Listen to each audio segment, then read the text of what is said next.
Meu nome é Adriele, falo aqui da Coordenação Estadual de Segurança do Paciente do Estado de Santa Catarina.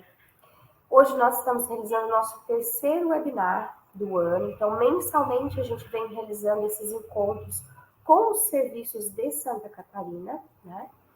E como rotina, nós sempre iniciamos esse webinar com os informes. E hoje a gente vai fazer diferente, tá? Para que nós possamos aproveitar ao máximo a convidada de hoje, nós vamos encaminhar os informes por e-mail, junto à apresentação e à gravação desse webinar, ok? Então, eu sei que os serviços estão aflitos por conta das devolutivas, das avaliações de práticas, então a gente vai encaminhar a partir de hoje para vocês essas devolutivas e também o link para inscrição da Avaliação Nacional de Práticas Seguras do ano de 2025. Então, todos os informes que de rotina nossos são repassados, nós vamos passar por e-mail, tá bom? Vocês podem se manifestar a qualquer momento via chat, tá? E também, tanto o meu contato quanto o contato da nossa convidada de hoje vai ficar disponível para a gente continuar essas discussões, né, relacionadas a esse tema tão importante, tá? Então, combinamos assim. Quero apresentar para vocês hoje a nossa convidada, que é a Elaine. A Elaine é uma parceira já do Estado de Santa Catarina, né? Nós já trabalhamos em conjunto a temática de segurança do paciente agora, durante a implantação dos núcleos e de toda a política municipal de segurança do paciente, né? Então, a gente trabalha em conjunto no Planifica SUS, ao qual a coordenação estadual também faz parte desse grupo de trabalho, esse grupo gestor do Estado, tá? Então, a Elaine, ela é fisioterapeuta de formação. Hoje, ela é analista de qualidade. Se eu falar algo errado, você me corrige, Elaine. Analista de qualidade, então, do Hospital Sírio-Libanês. Ela tem a atuação dela na área de qualidade e segurança desde 2015. Ela possui a residência em fisioterapia cardio, né? E especialização em gestão em saúde, MBA em gestão de qualidade, com especialização em gestão pública em saúde. E atualmente ela integra aí esse projeto, que são os projetos do Albert Einstein, né? Voltados aí para o PROAD SUS, no nosso caso, o Planifica SUS. Então, a Elaine, ela vem aí como uma facilitadora, uma consultora, uma parceira nos processos de implantação aqui do Estado, tá? Seja bem-vinda, Elaine. Fique à vontade. Se sinta em casa. Hoje nós vamos falar sobre um assunto muito importante. Normalmente, só para você entender, Elaine, e os demais que nunca participaram da nossa web, que hoje foi aberto para várias áreas, né, de atuação. Então, nós não temos apenas os serviços de saúde aqui. Então, nós temos universidades, nós temos as demais áreas dentro da secretaria, toda a rede de atenção externa também, né? Então, nós temos vários envolvidos aqui. E hoje nós vamos falar um pouquinho sobre o Abril, né, para a segurança do paciente. Essa webinar é em alusão a esse mês tão especial, com o tema mais acesso e cuidado integrado. Isso considerando toda a jornada do paciente, tá bom? Vou passar a palavra para a Elaine. Elaine, qualquer problema com a plataforma, pede auxílio, qualquer problema técnico que possa surgir, a Maria está aqui com a gente, a Charlotte também da escola, que estão nos apoiando, da Escola de Saúde Pública. Fique à vontade, tá bom? Vou passar a palavra para ti. Pela atenção, Adriele, pelo convite também, para poder falar um pouquinho sobre esse tema, né? Por mais que a gente traga aí mais acesso e cuidado integrado, a segurança do paciente, ela está presente nessa discussão. E é por isso que eu vou começar a passar meus slides, então. E é por isso que o Ministério da Saúde, né, acho que é importante fazer um resgate aí, né, para conhecimento e alinhamento de todos os participantes. Anualmente, o Ministério da Saúde, ele traz aí todo dia 1º de abril, é celebrado o Dia Nacional da Segurança do Paciente. Nós temos 2 dias importantes durante o ano. O Dia Nacional, que é 1º de abril, e o Dia Mundial, né, que é o dia 17 de setembro. Então, esses 2 dias, eles trazem aí a questão de olhar para alguma discussão, para algum tema que o Ministério da Saúde, aqui no Brasil Nacional, ele fala sobre, ele puxa sempre um tema anualmente para falar, para discutir, relacionar a discussão com relação a essa discussão. E o Dia Mundial, que é o dia 17 de setembro, que traz aí a OMS, que define o tema para falar durante o mês de setembro.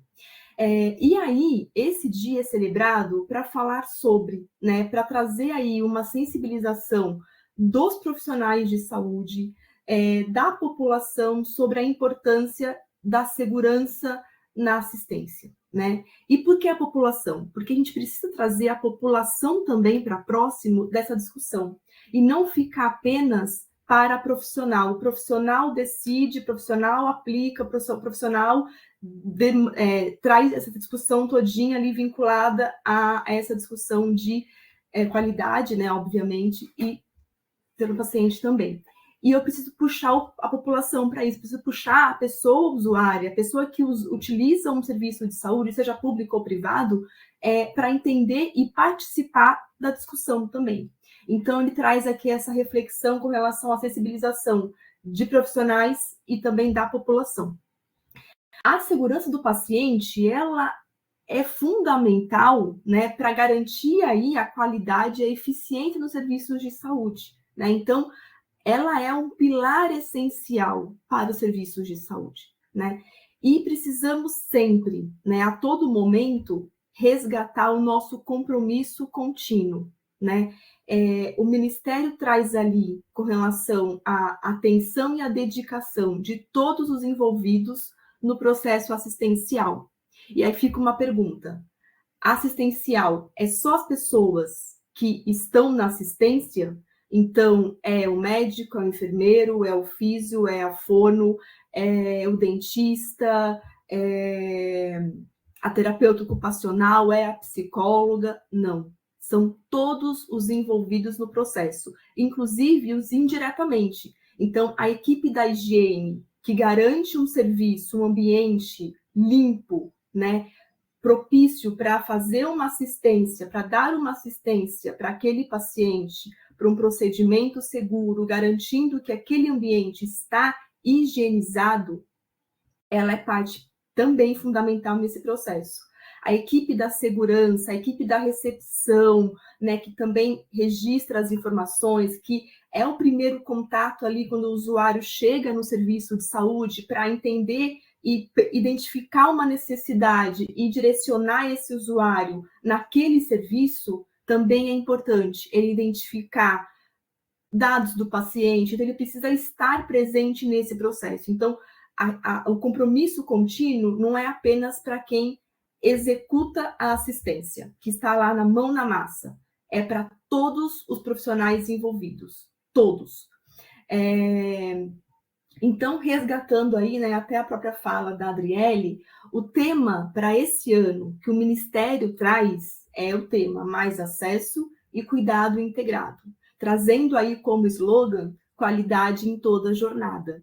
E aí me pergunta, Elaine, mas por que qualidade e não trazer também a segurança do paciente em toda a jornada?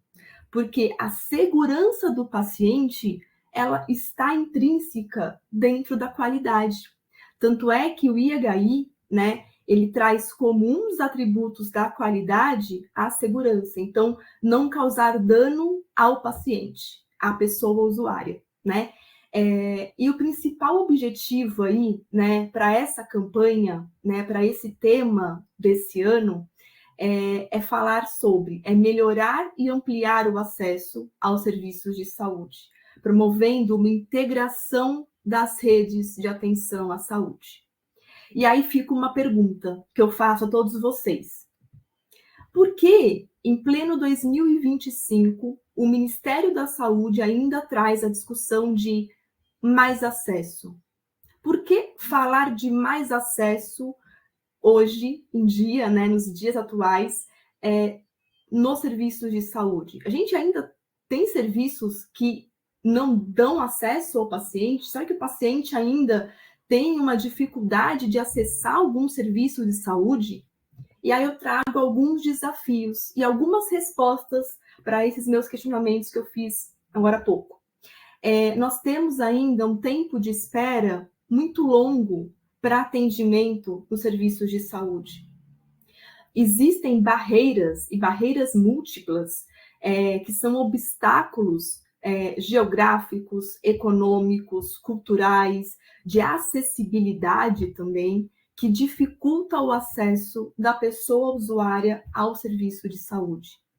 A estrutura inadequada também é uma barreira, dificulta esse acesso, é um desafio para a gente trabalhar ao longo desses próximos meses, anos, enfim, né? Porque a gente ainda tem serviços, né, de saúde com falta de equipamento, com falta de material, com falta de insumo, com profissionais que não estão qualificados, e isso prejudica também o atendimento, também é uma barreira, também é um desafio para o acesso.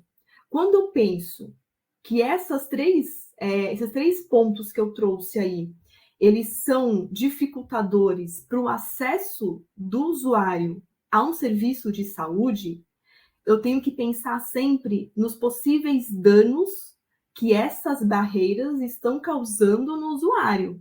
E aí vem a discussão da segurança do paciente, né? Então, uma vez que o usuário não acessa o serviço e ele tem uma necessidade, né, de um cuidado, de acordo com uma condição de saúde dele, ele precisa ser atendido. Peraí, eu posso estar prejudicando, piorando essa condição por ele não conseguir esse acesso ao serviço de saúde. Então, nós precisamos olhar para esses desafios. O tempo de espera, essas barreiras, né, barreira geográfica, né? Então, é importante a gente entender onde nós estamos, o território no qual a minha população ali está vinculada, né? De acordo com o município, região, estado, enfim, né? Macro-região. Então, é importante nós olharmos para isso também.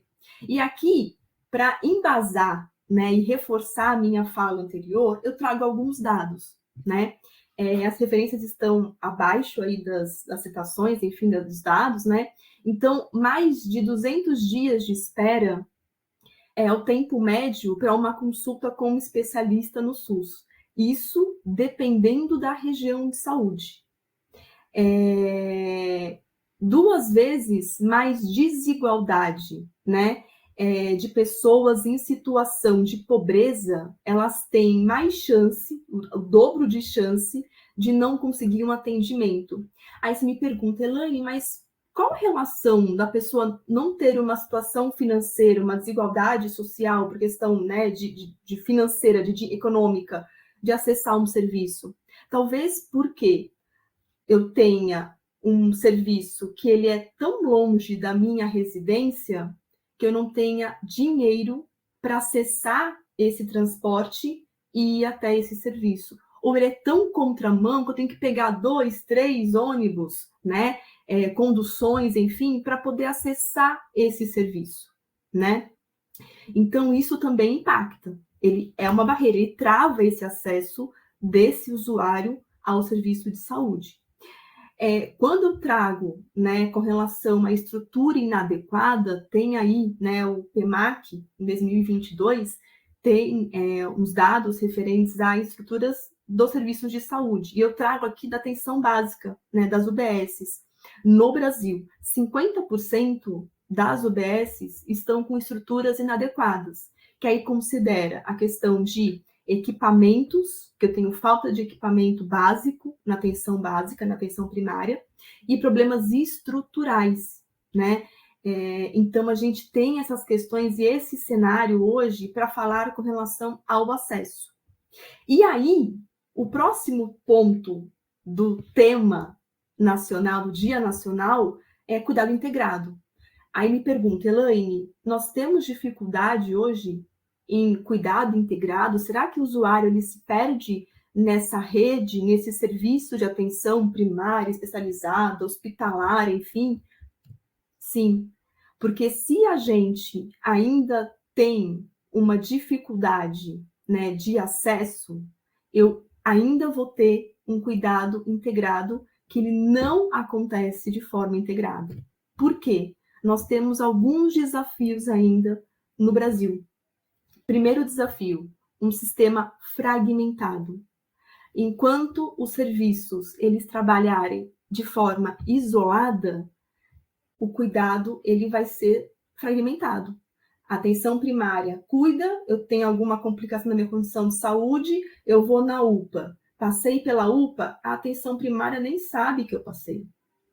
A UPA não comunica para a atenção primária, o seu João passou aqui, piorou o quadro dele, né?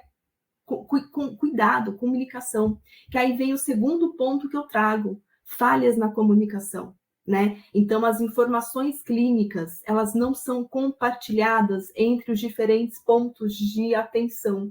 E aí isso traz também uma questão de sistema. Os sistemas, prontuário eletrônico, enfim, eles não se comunicam. Eu tenho um prontuário para atenção primária, o hospital ele usa um outro prontuário, o ambulatório usa outro. Eu passo nesses serviços, eles não têm como entender o que está acontecendo, porque a comunicação ela está especificamente em um serviço de saúde, né? Então, a gente precisa também pensar nessa questão da comunicação. Outro ponto que eu trago também para reforçar essa questão desse desafio, né, no cuidado integrado, é uma configuração inadequada dos modelos de atenção à saúde. Atualmente, não vou dizer também geral nível Brasil, mas ainda existe, né, um foco excessivo em episódios agudos, em atendimento hospitalocêntrico. Então, uma vez que o usuário ele é atendido apenas no evento agudo, ele vai, bate na porta do hospital, atende, resolve e vai para casa. Vai na atenção primária, estou com uma dor de cabeça, toma aqui um medicamento, estou com minha pressão, dor de cabeça, vê a pressão tá alta, medica, vai embora. Estabilizei naquele momento. Mas será que aquele paciente, aquele pico hipertensivo, não é já uma pressão, uma hipertensão arterial sistêmica já instalada, uma condição crônica já instalada? E aí vem para linkar o próximo item que eu trago aqui como desafio, que é o aumento das condições crônicas e seus fatores de risco. Então, uma vez que o usuário com uma condição crônica, ele bate na sua porta e você atende apenas a agudização dessa condição, eu só resolvo ali paliativamente, né? Resolvo a dor, resolvo a situação naquele momento, o paciente vai para casa. E eu não resolvo, eu não dou um tratamento adequado para esse paciente, para esse usuário. Então, toda hora ele vai bater na porta por alguma condição, ou vai bater na porta do hospital porque agravou, porque evoluiu para um infarto, porque a condição crônica agravou a condição dele, né? Então, tudo isso aí traz para a gente mais um desafio, mais alguns desafios, né? A serem aí superados, né, por nós, que estamos aí na assistência, vocês estão aí na gestão, enfim. E aí, para reforçar a minha fala, trago aqui mais alguns dados com relação à condição crônica, né? Então, segundo o Ministério da Saúde, ele traz aí que 56% da população, pelo menos, tem uma condição crônica instalada. 56%, pelo menos uma. Quantas pessoas que nós conhecemos que tem mais de uma em conjunto, né? Hipertensão com diabetes, né? Enfim. Então, imagine como a nossa população brasileira está. Então, eu tenho 56% da população com uma condição crônica já instalada, seja hipertensão, diabetes, obesidade, enfim. Outro dado importante, mais de 70% dos óbitos Brasil, eles são atribuídos a doenças crônicas não transmissíveis. E mais uma informação para reforçar a nossa fala, né, a minha fala. 30% das internações no SUS são por condições sensíveis à atenção primária.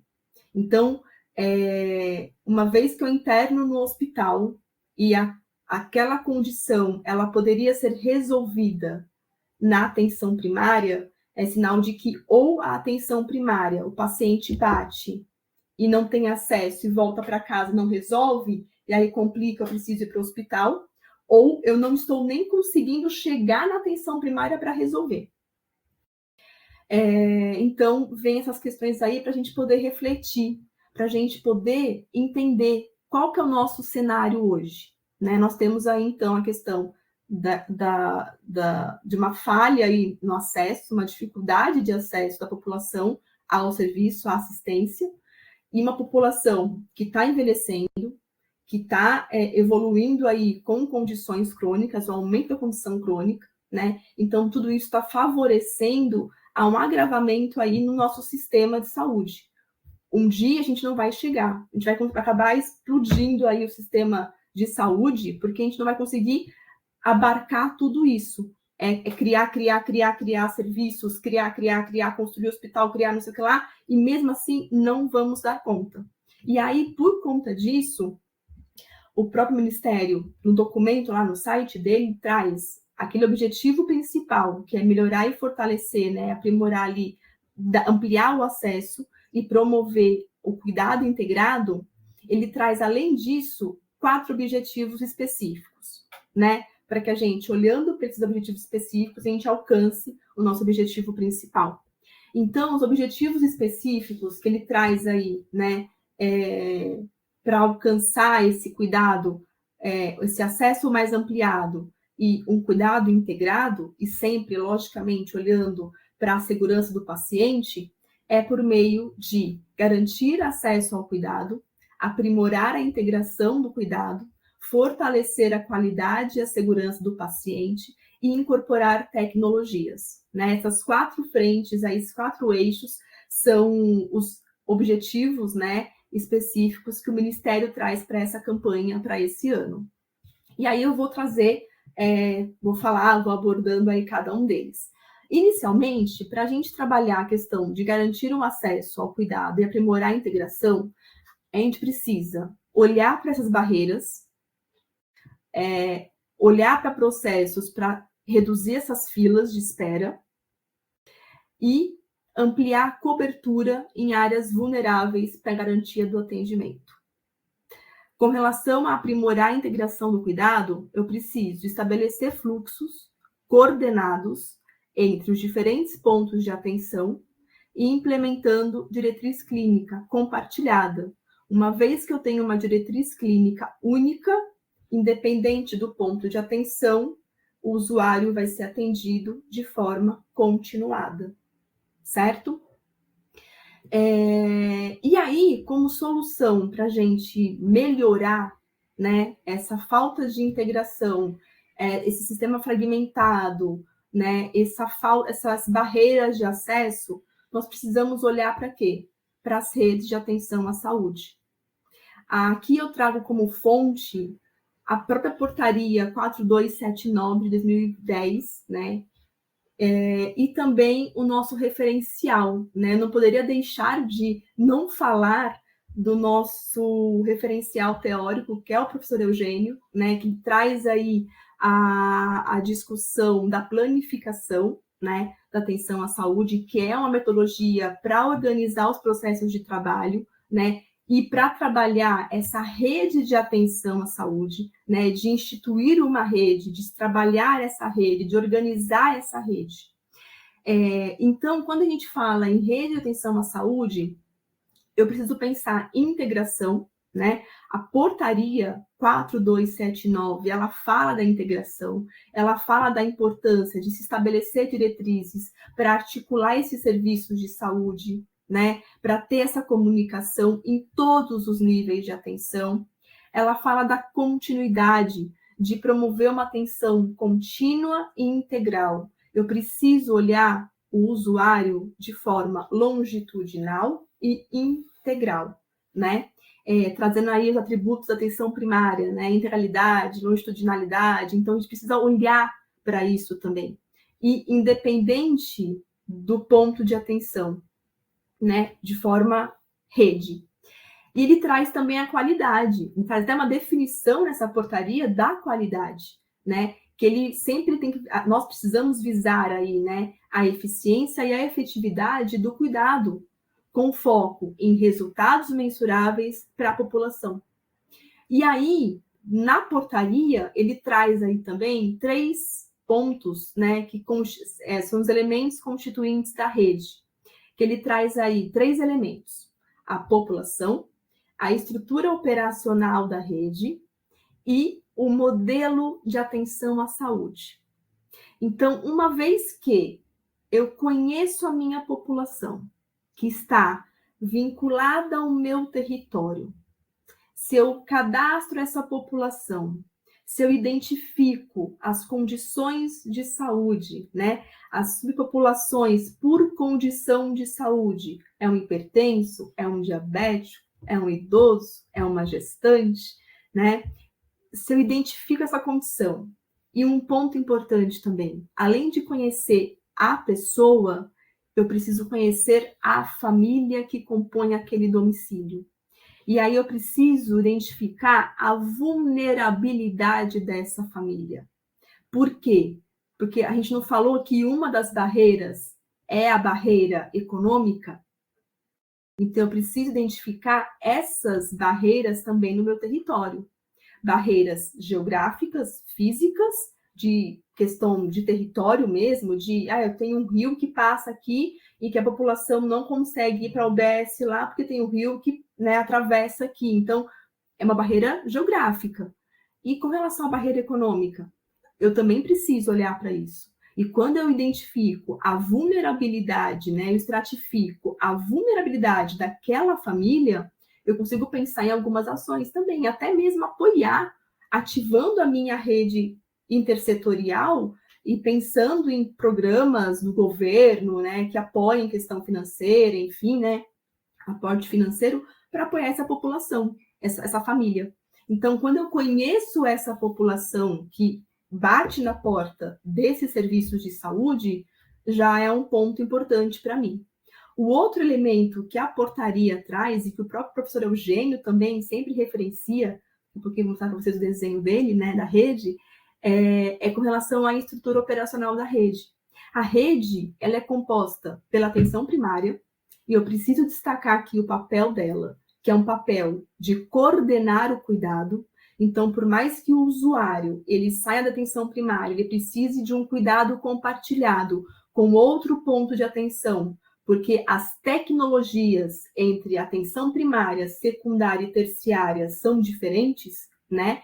E eu preciso de uma tecnologia talvez um pouco maior para atender a necessidade desse meu usuário. Eu preciso compartilhar esse cuidado com outro ponto de atenção. Eu compartilho o cuidado, mas ele continua sendo meu. E não meu, mas meu para eu cuidar e organizar esse fluxo aqui. E além de organizar esse cuidado, eu preciso também ordenar essa rede. É a atenção primária que coordena essa rede também, que ordena essa rede, né? Que ajusta essa rede, que aciona essa rede. Né? Então, atenção primária, como um ponto dessa estrutura operacional da rede, a atenção secundária, a atenção terciária, os sistemas de apoio, né, que aí entra SADT, assistência farmacêutica, teleassistência, que vai dar apoio para essa assistência, para esse usuário, né? Sistemas logísticos, então eu preciso que o usuário saia da atenção primária e vá para o ambulatório. O ambulatório ele é regional, então eu preciso encaminhar esse usuário até o ambulatório em outro município. Então, o transporte sanitário, ele entra como um sistema logístico. Eu preciso também ter a regulação, sistema de regulação, né? Para encaminhar para o hospital, enfim, para a rede de urgência e emergência, né? Então, eu preciso de uma rede também, de um sistema de regulação. Então, ele também se encaixa no sistema logístico. E o sistema de governança. Então, o sistema de governança, ele é um ponto principal, porque é ele que vai definir a regra, né? Ele que vai definir a diretriz, ele que vai definir ali juntamente com as lideranças, né? A gestão ali, como que vai funcionar essa rede, a questão dos fluxos, como aciona, qual documento vai, qual sistema que vai ser utilizado. Além disso, é ele que vai contratualizar serviços para apoiar essa assistência. Se no meu município eu não tenho algum serviço diagnóstico, por exemplo, eu vou contratualizar esse serviço. Eu não tenho um hospital, eu vou contratualizar um serviço já privado, com alguns leitos para atendimento de SUS, para que o meu usuário não fique sem assistência nessa minha rede. Então, é essa liderança, essa governança que precisa olhar para tudo isso também. E aí, por fim, como último elemento constituinte da rede, eu preciso olhar para o modelo de atenção à saúde.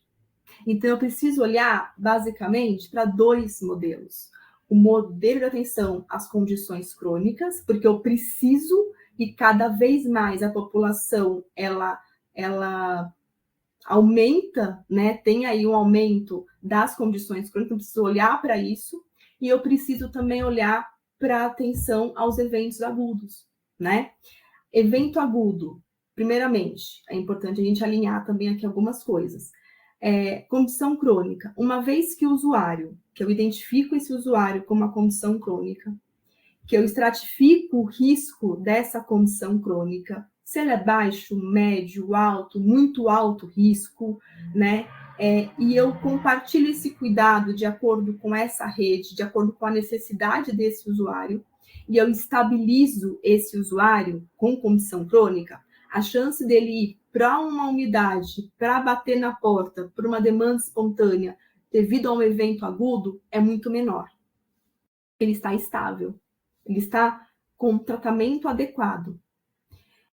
E eu tenho também outras condições de evento agudo que eu não posso esquecer. Então, é importante trabalhar nesses 2 modelos, de condição à condição crônica e aos eventos agudos também.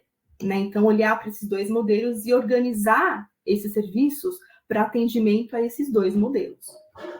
E aí eu trago os nossos referenciais, né? Também aqui, eu não posso deixar de não falar, né, da planificação da atenção à saúde, que o Planifica SUS, ele bebe dessa fonte, né, para organizar os seus processos, né? Então, eu trago aqui a construção social da atenção primária e como organizar os processos da atenção primária, os macroprocessos da atenção ambulatorial especializada, e eu trago aqui uma figura, né, da estrutura operacional da rede, que foi o que eu falei agora há pouco, né? Então, aqui a população, atenção primária, né, logístico, de apoio, enfim, né, os sistemas ali dessa rede de atenção à saúde.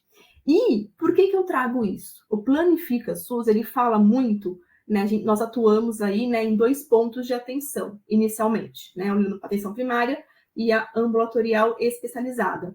E eu trago essa figura aqui, né, da rede, né, porque os 2 pontos precisam se organizar para se comunicar. Então, se a gente não trabalha essa estrutura operacional da rede, que a atenção primária se comunica com os demais pontos e ela que coordena o cuidado, ela que ordena essa rede, esse paciente, esse usuário que está na PS e que precisa ir para o ambulatório, se o ambulatório não entende isso, o paciente vai e fica. Ele não pode ficar, ele é da atenção primária.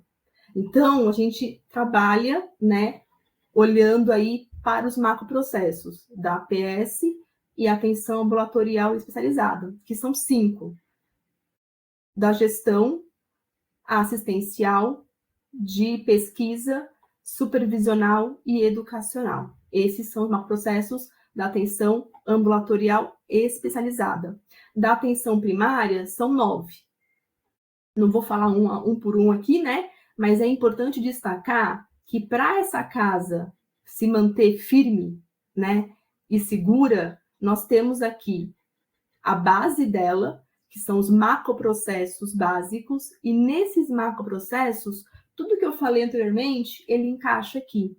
porque ele contempla processos, né, de olhar para a população, de identificar quem são essas pessoas, quem são essas famílias, onde elas moram, como está, como que é esse território, quais barreiras eu tenho de acesso nesse território, né? Então ele olha para tudo isso. Uma vez que eu olhei para toda essa minha base, eu organizei essa minha base, nós temos aqui duas paredes. A parede vermelha, que é a parede da atenção aos eventos agudos, né? Macroprocessos, então tenho processos para organizar essa parede, e a paredinha verde, que é o macroprocesso da atenção às condições crônicas, né? Então, para essa casinha se manter firme e forte, nós temos aí a base e as paredes e teto aí por cima, né? Igual uma construção civil, né? Primeiro o alicerce tem que estar firme para construir as paredes, fazer o teto e pessoas depois morar nessa residência. E aí, por fim, tem aqui o macroprocesso de qualidade e segurança do paciente, que é a nossa lâmpada, que vai acender e abrilhantar essa nossa casa, né?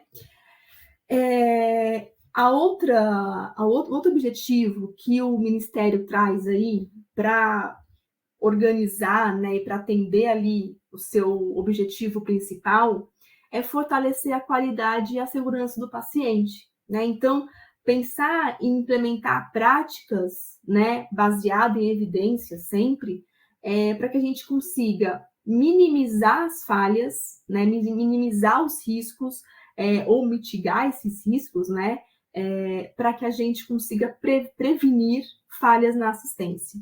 Quanto mais a gente olhar para a qualidade e segurança, e cada vez mais, quando a gente relacionar para organizar esses processos da atenção primária, da atenção ambulatorial, da atenção hospitalar, quando a gente trabalha a qualidade e a segurança, que elas estão juntas, né? Não posso falar de qualidade sem falar em segurança. E eu não consigo trabalhar a segurança do paciente se não olhar para a qualidade. Elas estão ali, juntas. Então, para que a gente consiga trabalhar, né, a segurança do paciente, eu trago aqui alguns elementos, né, a serem incorporados aí, uma vez que a gente precise organizar os processos, né, dos serviços de saúde para organizar essa rede. Então, eu trago aqui a gestão de riscos, né? Então, trabalhar, implementar sistemas proativos. Uma vez que eu implemento, né, um sistema de gestão de riscos, no qual eu identifico o risco dos processos e os riscos clínicos do paciente, eu defino, eu analiso, eu avalio esses riscos e eu trago barreiras. Eu defino barreiras para que esses riscos não aconteçam. E aí, a tendência é que, uma vez que eu identifique os riscos, eu saiba quais são os riscos pertinentes, né, ali, inerentes ao meu processo, e eu vou seguir os protocolos para que essas barreiras não sejam quebradas, né, que elas consigam realmente segurar a falha. Então, primeiro ponto, gestão de riscos, tá? Segundo ponto, protocolos institucionais.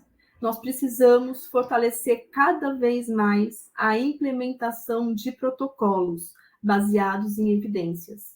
Protocolos. Então, uma vez que identifico uma condição crônica, uma condição de saúde, é importante eu ter protocolo, eu implementar uma diretriz clínica, né? Uma linha guia ali que me traga o que eu preciso fazer de acordo com cada ponto de atenção, de acordo com essa minha rede, né? Então, protocolo institucional é um ponto importante. E aí eu sempre falo, isso é um ponto que eu sempre vou ser bem repetitiva. Para que criar protocolo? Para que criar documento? Porque nós precisamos padronizar o processo. Nós precisamos fazer com que as pessoas elas executem da mesma forma para que eu alcance o resultado que eu espero. Se cada um fizer do seu jeito, provavelmente o resultado pode ser diferente. Então, quando a gente padroniza um processo, nós diminuímos a variabilidade desse processo. Se a gente não padroniza, a variabilidade fica maior e a chance de falhas é maior e a probabilidade de não alcançar o resultado que eu espero também é maior.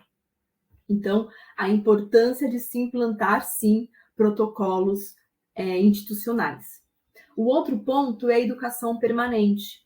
A educação para profissionais de saúde. É importante eu educar, né, as equipes, capacitar as equipes para os processos novos que estão chegando, mas também é importante eu ter uma recorrência de encontros para atualização, né, para revisão do protocolo. Olha, já implantamos aqui, já treinou assim que você entrou na unidade e tal, mas é importante eu ter periodicidade, né, de capacitação, porque as pessoas às vezes acabam esquecendo, ou tem aquela questão da linha de aprendizagem, né? Eu aprendo, sigo, depois eu começo a cair de novo, deixo de seguir, aí tem que vir alguém que falar para mim, ó, tem que seguir aqui, ó, tem que seguir essa forma aqui, o protocolo, ó, tem que seguir aqui direitinho. Opa, tá, começa a seguir de novo, né? Então tem uma linha ali de aprendizagem.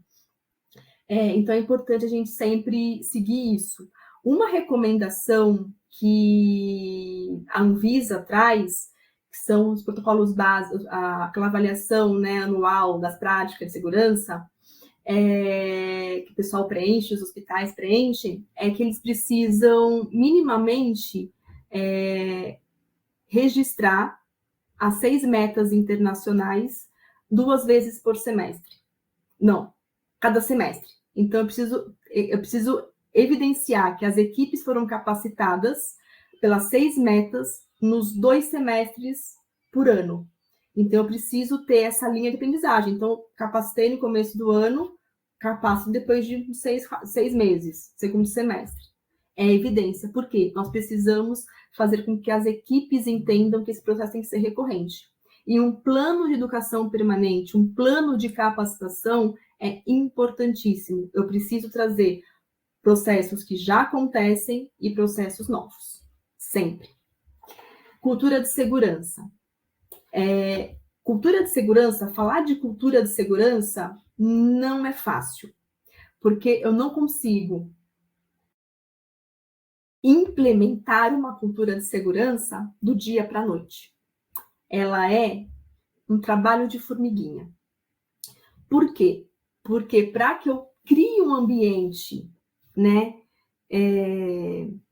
com uma cultura de segurança, eu preciso minimamente ter a liderança apoiando isso e entendendo a importância de se ter e de se criar um ambiente não punitivo, no qual a equipe de saúde, a equipe da assistência, enfim, qualquer profissional também, né, daquele serviço, que ele possa notificar uma falha que aconteceu sem ser punido.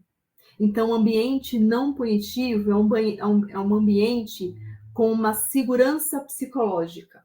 O momento que eu tenho essa segurança psicológica, que eu tenho a segurança de falar, né, de verbalizar que uma falha aconteceu, aí sim nós teremos uma cultura de segurança implantada. Mas não é só isso. Isso tem que ser todo dia. E é todo dia mesmo. Liderança apoiando, a equipe notificando, e um processo contínuo. Não vai acabar. Hoje, aqui no Einstein, eu sempre trago o exemplo do Einstein, né? Hoje, no Einstein, nós temos o Hospital do Morumbi, que é um hospital famoso, que aparece na televisão, que os famosos internam, passam por ali, enfim, né, para assistência. Mas também nós temos os serviços Einstein de atenção primária, atenção ambulatorial, né, UPA, que nós administramos, né, fazendo a gestão desses serviços aqui em São Paulo, em 2 regiões, Campo Limpo e Vila Andrade. E é interessante porque são serviços públicos que têm as mesmas dificuldades, né, dos serviços de outros estados, né, de infraestrutura, porque nós gerenciamos serviços da Prefeitura de São Paulo, então é o que a gente encontra aqui, né? Temos atenção primária, o BS, que são 3 andares, é escada para você andar na unidade básica, né? Então, é o que nós temos. E mesmo assim, com tudo isso, quem vier visitar os serviços, a cultura está lá, porque isso está muito intrínseco para a equipe, de notificar, da liderança não punir a falha que aconteceu. A liderança entende que é aprendizagem, que é entender a falha, investigar o que aconteceu, entender o porquê aconteceu e traçar um plano para que isso não aconteça novamente, né? Então, essa cultura, ela vem vindo já de anos aqui na instituição. Então, por isso que eu falo que não é algo rápido, né? A gente quer uma cultura? A gente quer. Mas para chegar nessa cultura, temos muitas coisas para percorrer ainda. Outro ponto também é o uso de tecnologias, né? Na saúde, para que a gente evite e previna as falhas, né? Na qualidade, a gente usa o termo que chama Pokayoke ou Pokayoke. Eu falo Pokayoke. É um termo que fala que é sistema antifalha, né? Por quê? Porque ele traz ali a questão de... não sei se vocês são da assistência, deixou de ser assistência há muito tempo, pouco tempo, quem está aqui me assistindo, enfim, mas quando eu era da assistência, isso já há um tempo atrás, teve casos onde eu trabalhava que a equipe, ao invés de conectar na veia do paciente o soro, ela conectou a dieta do paciente. Então, já imagino o que aconteceu, né? E aí, por conta disso, o Pokayoke, ele surge. Por quê? Se um dispositivo que não tem que conectar no outro conecta, isso é uma falha. Então, muitas empresas, né, de dispositivos médicos hospitalares, elas começaram a criar barreiras para que esses dispositivos de soro não conecte com o dispositivo de dieta. Tem que ser diferente. Então, isso são barreiras que eu crio por meio de tecnologias. Eu crio ali o equipamento, o dispositivo, né? Isso. Por exemplo, também alertas na farmácia, né? Quem trabalhou aqui em hospital, né? Eu vim do hospital, né? Trabalhei muitos anos no hospital, enfim, aqui em São Paulo. E peguei essas práticas, esses conhecimentos dessa minha trajetória profissional. Então, a gente tinha lá na farmácia a questão de sinalizar no sistema, criar alertas. Paciente alérgico à dipirona. Se, porventura, o médico ele fosse prescrever a dipirona, o sistema travava. Ele não podia prescrever porque estava bloqueado, porque a gente tinha alergia à dipirona, né? Tem serviços que colocam carimbo no prontuário, quando não é eletrônico. Então, tá lá no carimbo do paciente, alergia. Aí coloca lá embaixo, dipirona, iodo, né? Enfim, descreve lá. É uma forma. Mas o mais seguro, porque o papel está lá, eu posso perder aquele papel, não olhar para aquele papel e a informação se perde. O sistema não. Todo mundo que abre o sistema eletrônico, o prontuário do paciente eletrônico, né, que a gente tinha na empresa, no hospital implantado, tinha um alerta de aparecer na telinha lá um pop-upzinho, paciente alérgico, paciente não sei o que lá, paciente em jejum. Opa, paciente em jejum. Tá para fazer procedimento, tá lá um alerta. Além disso, na prescrição que o médico ia utilizar, ele criava uma barreira, ele não podia prescrever. Dipirona, ele não liberava para o médico. Então, são sistemas, são formas da gente conseguir usar a tecnologia para criar essas barreiras, para que a gente não consiga causar dano ao paciente, né? E, por fim, envolver a pessoa usuária, né, e a família para a segurança do paciente.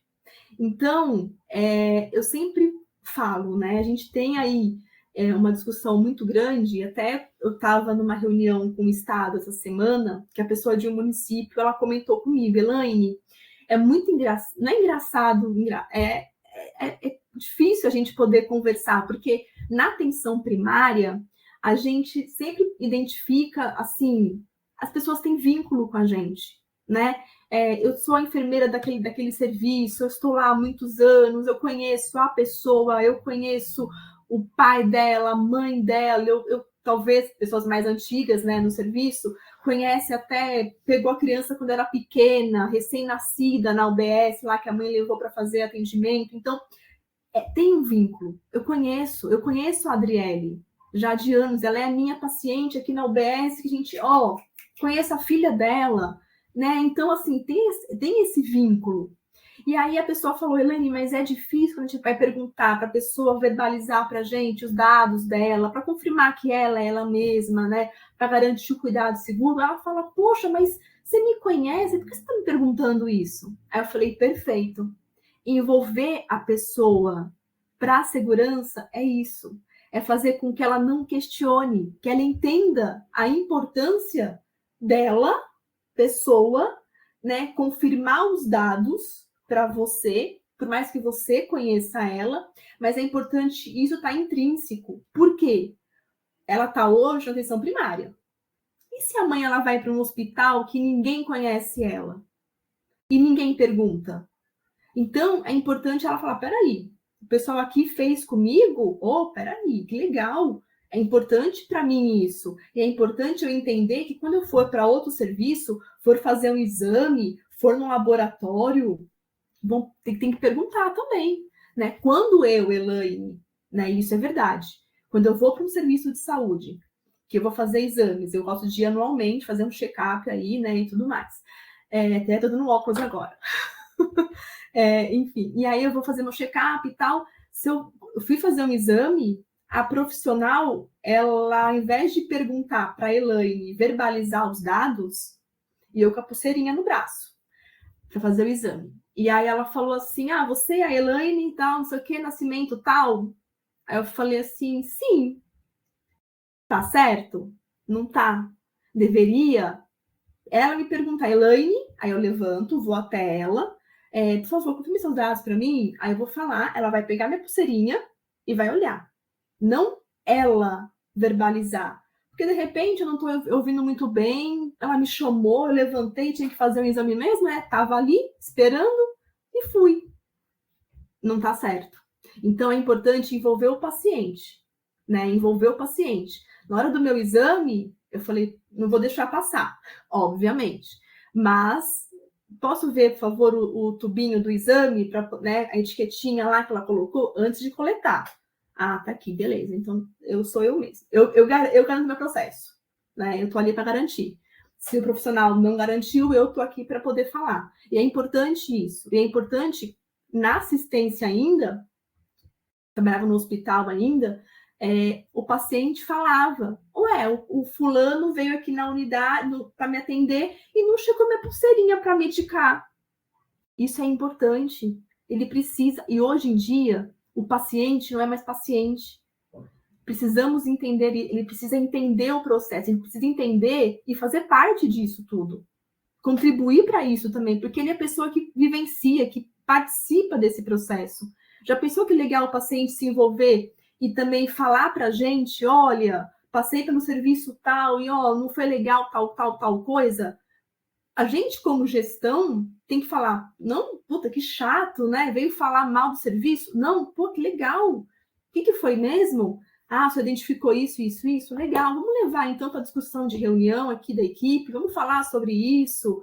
Pessoal, né? É importante envolver essas pessoas, tá? E aí, tá quase acabando, gente. E aí, tô vendo o tempo aqui.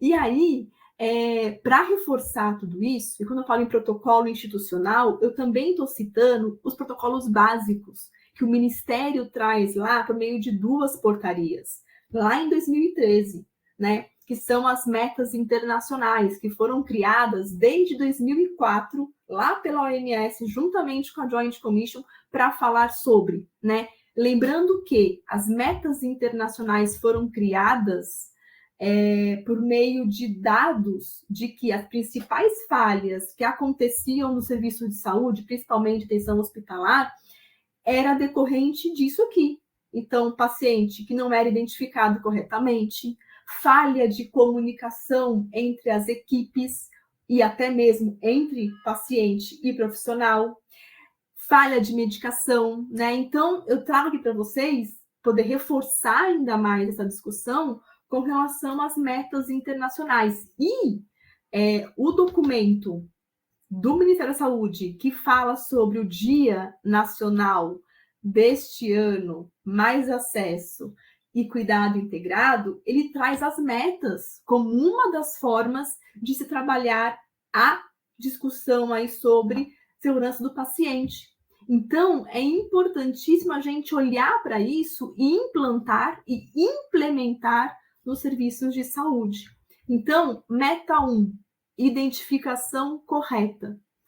Protocolo para evitar falha na identificação. Acabei de falar. É importante que o paciente verbalize, que eu use pelo menos 2 identificadores, seja ele nome completo, data de nascimento do usuário. E é importante, mais uma vez, que o paciente verbalize as informações e a equipe ela vai checar na pulseira, na ficha, no prontuário, no sistema, essa informação, tá? Meta 2, comunicação efetiva. Eu preciso de uma comunicação clara e precisa da informação. Não pode ter ruído, não pode. O que eu falo aqui, o Vanderlei tem que falar, entendi o que ela falou. A Adri tem que falar, entendi o que ela falou. Não tem que ter, peraí, ela falou, mas ela falou isso mesmo? Eu entendi isso. Será que o que eu entendi foi o que ela realmente falou? Né? Tem que ser claro e preciso. E aí a gente traz aqui várias, né? Eu trago aqui várias formas de se trabalhar a comunicação no serviço de saúde. Nós temos aí o SBAR, né? O Redback, o Techback, os handles, né? Que são reuniões da segurança. Então, são formas de se trabalhar uma comunicação em time, em equipe, profissional de um serviço para profissional de outro serviço, profissional para o paciente. Quando eu falo, Adriele, ó, medicação aqui para você, tá essa, é para tomar de manhã, não. Lembrando que eu preciso conversar com a Adriele antes de qualquer decisão clínica, né? Eu preciso falar, olha, vamos trabalhar isso, a sua condição é essa, você está com isso, diagnosticamos, tal. É importante que você entenda a sua condição, tá entendendo? Beleza. Tratamento. Temos opções, temos isso. É importante que a Adriele, que a pessoa usuária, faça parte da decisão e não seja algo direto. É isso. Toma medicação aqui 2 vezes por dia, de 12 em 12 horas, tem que ser de manhã em jejum, e é isso. A medicação é essa. Não. Tem outra opção, doutor? Tem outra opção para o tratamento? Ao invés de 12 em 12, pode ser um medicamento que é 1 vez por dia, porque eu trabalho. Ou então, de 8 em 8 horas. Meu filho está doente, tem que tomar medicação de 8 em 8 horas. Eu posso, de repente, não tem alguma coisa que seja 1 vez por dia que eu levo ele para a creche? E a creche não dá medicação, tem que ser comigo. E aí, se não for para a creche, eu vou ter que ficar em casa e eu trabalho. O que eu faço? Opa, vamos pensar juntos? Vamos co-criar o seu tratamento, a decisão clínica aqui do que vai ser feito com a sua condição, do seu filho, do seu pai, do seu irmão, da sua família, do seu ente querido. Então, essa comunicação tem que ser co-criada, discutida junto. E o paciente sempre no centro, entendendo de tudo, obviamente. Então, comunicações aqui, ferramentas, trazer aqui a questão de notificação crítica de resultado. É importante também pensar em processo com relação a isso, né? Para antecipar. Se é um resultado crítico, eu não posso esperar o paciente voltar na unidade. Não, peraí, doutor, Elaine fez o exame, tá aqui, ó, tá alterado, é isso, tá crítico. E tem um padrão desses exames. Beleza, chama a Elaine aqui na unidade. Elaine, vem para cá agora. Opa, agora não, né? Mas, enfim, vem para cá, vamos conversar sobre sair seu resultado de exame, né? É isso. E padronização de siglas e abreviaturas. A gente tem uma preguiça de escrever, né? Eu, pelo menos, às vezes tenho, porque me manda muito áudio. Eu gosto de falar em áudio, né, Adriele? Ela sabe. É escrever. A gente tem mania de criar abreviaturas, criar siglas da nossa cabeça, que não é nem padrão. Então, é importante todos nós pensarmos em padronização de siglas e abreviaturas no serviço de saúde, institucionalmente falando isso. Então, criar siglário para decidir, para definir o que eu posso seguir de abreviaturas, de siglas ali, e quais abreviaturas eu posso usar e não posso usar. Né? Então, padronizar esse processo também. Medicação segura. Criar sistemas para prevenir falhas. E aí eu trago a cadeia medicamentosa. Eu não estou falando apenas do processo de pegar a medicação na farmácia, administrar no paciente. No fim, não, eu falo desde o começo, desde a decisão, desde a padronização desses medicamentos por meio de uma remume, de uma relação, enfim, eu preciso pensar em toda a cadeia, certo? Ponto importante também, eu trago aqui a questão das medicações de alta vigilância, então a dupla checagem, e não só a dupla checagem, o armazenamento também correto das medicações de alta vigilância. É importante também olhar para isso. Reconciliação medicamentosa. Quantas vezes o paciente está com o uso do medicamento e o tratamento não está sendo efetivo? Será que tem medicamento concorrendo e por isso que ele corta o efeito da medicação? Então, é importante ter uma reconciliação medicamentosa, olhar para esse processo também. Trabalhar as tecnologias, né? Aí, com relação ao código de barra, para dispensar a medicação, para administrar. Peraí, estou no hospital, bati aqui, Elaine, é você. Certo? Isso daí é mais para frente, de repente não é possível na atenção primária, obviamente, né? Não vou criar um sistema tão caro para atenção primária, mas, né, olhar de acordo com a sua realidade ali. Cirurgia, e eu trago aí a palavrinha, procedimento seguro, né? É importante também nós pensarmos aí em protocolos, né, para garantir aí uma cirurgia, um procedimento de forma segura. Implementar aí os checklists, né? Instrumentos. Então eu vou fazer um procedimento para o dentista na atenção primária, ou para o dentista. Mas dentista, ele pode extrair um dente, ele pode fazer um procedimento e faz invasivo. E aí? E se o paciente, de repente, ele tem uma coagulação não tão boa e sangra, né? E aí, o que acontece? Né? O paciente tem um sangramento, né, considerável ali na atenção primária. O que eu faço? Tem que pensar em tudo isso. Então, eu preciso bater várias questões antes de um procedimento, inclusive na atenção primária, né? Não só na atenção hospitalar. Ambulatorial também, né? Então, é a rede, olhar para a rede. Controle de infecção. Então, pensar nas práticas e padronizá-las para reduzir infecção na assistência. Então, olhar aí os 5 momentos, né, da higienização das mãos, conforme a OMS preconiza, né, as precauções padrão, então, uso de EPI adequado, de acordo com o micro-organismo, né, ali no serviço, então, atenção hospitalar, aerossol, enfim, eu preciso usar os EPIs adequados e orientar todo mundo a usar, né? A pessoa da higiene que vai entrar naquele quarto para higienizar aquele quarto, ela tem que usar corretamente, para ela também não se prejudicar e garantir a segurança para ela.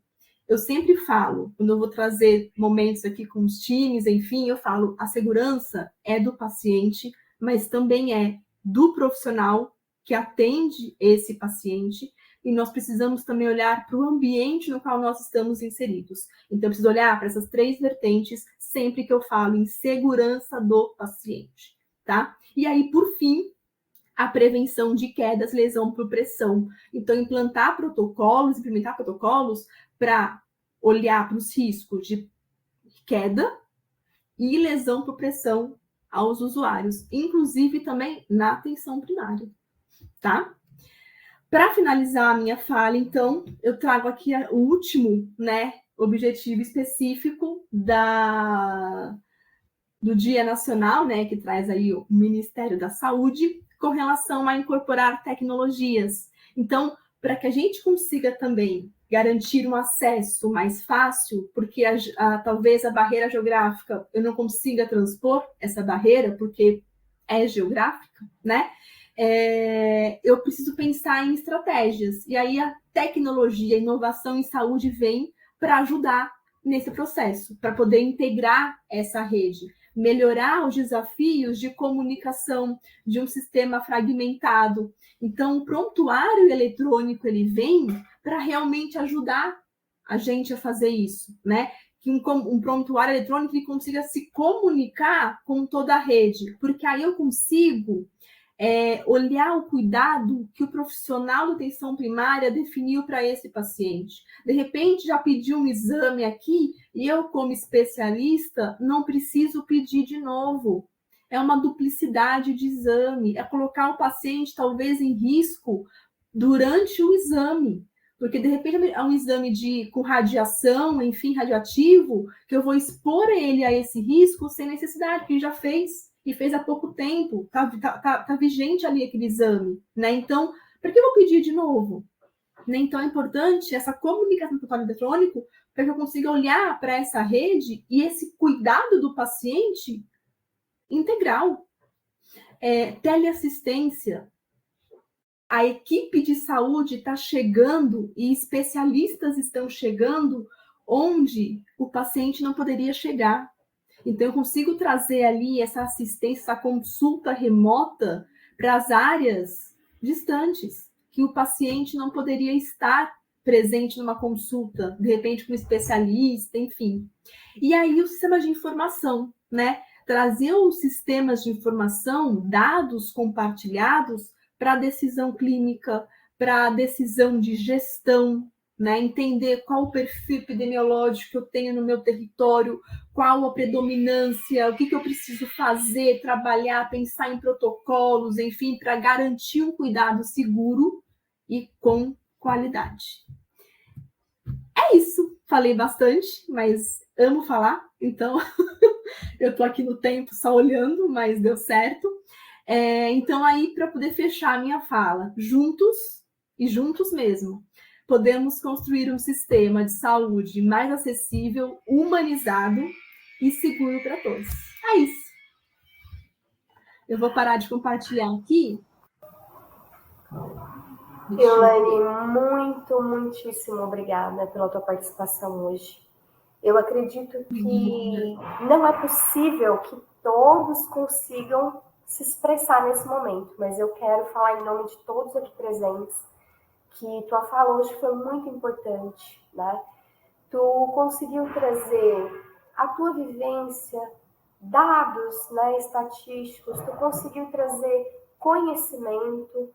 Hoje, para quem está iniciando na segurança do paciente, teve a oportunidade de fazer uma pós-graduação, uma especialização em segurança do paciente, porque você conseguiu ali, né, sintetizar um pouquinho de cada conceito, né, todos os valores, a questão comportamental, a cultura de segurança, as boas práticas, conseguiu abarcar tudo isso nessa apresentação e foi muito importante. Eu espero que eu esteja aqui falando em nome de cada um que está aqui online e agradecer a tua participação, né? Nós vamos falar o teu contato, né? A gente vai fazer, então, sintetizar todo o chat ali para verificar as participações, ver se alguém tem alguma dúvida, alguma contribuição, alguma experiência exitosa para compartilhar, e nós vamos compartilhar. Quem solicitar também o teu contato, eu sei que está ali na apresentação, mas a gente também pode dispor, né?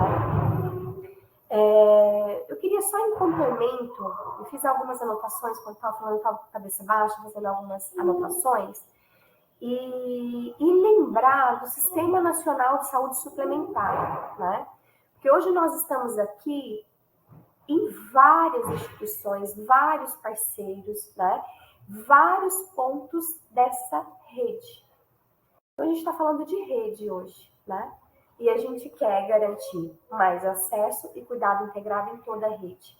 Então, a gente não esquecer do Sistema Nacional de Saúde Suplementar, da assistência à saúde suplementar, né?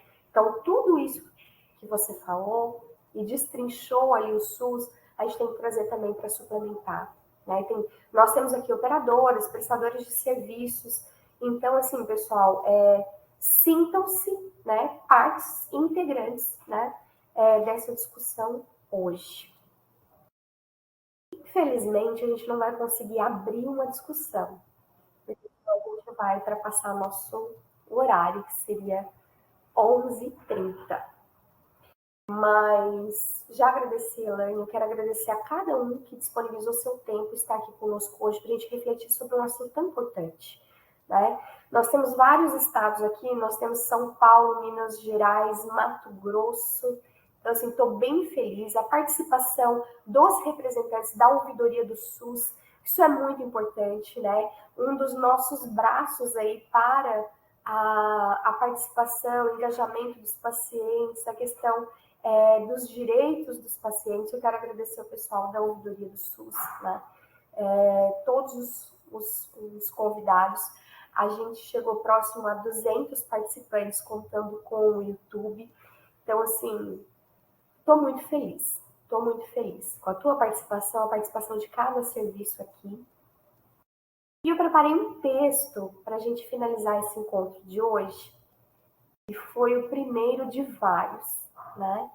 Eu sou muito sonhadora quando se fala em segurança do paciente, atenção, acesso, acessibilidade. Então, eu fiz um pequeno texto para finalizar essa webinar de hoje. Eu gostaria de compartilhar com vocês, tá bom? Hoje, 11 de abril de 2025, tivemos a oportunidade de refletirmos sobre o acesso à saúde e o cuidado integrado em toda a jornada do paciente.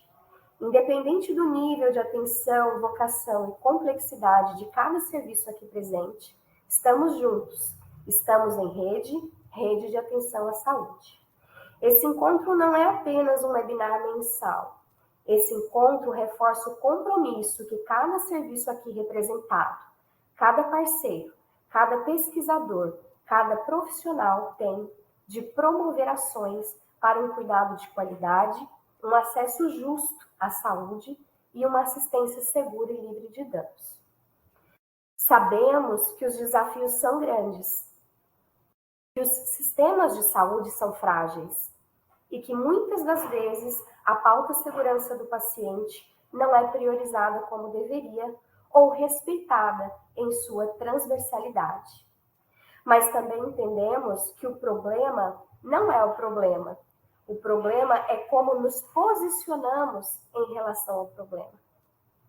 Para cada desafio, um objetivo estratégico.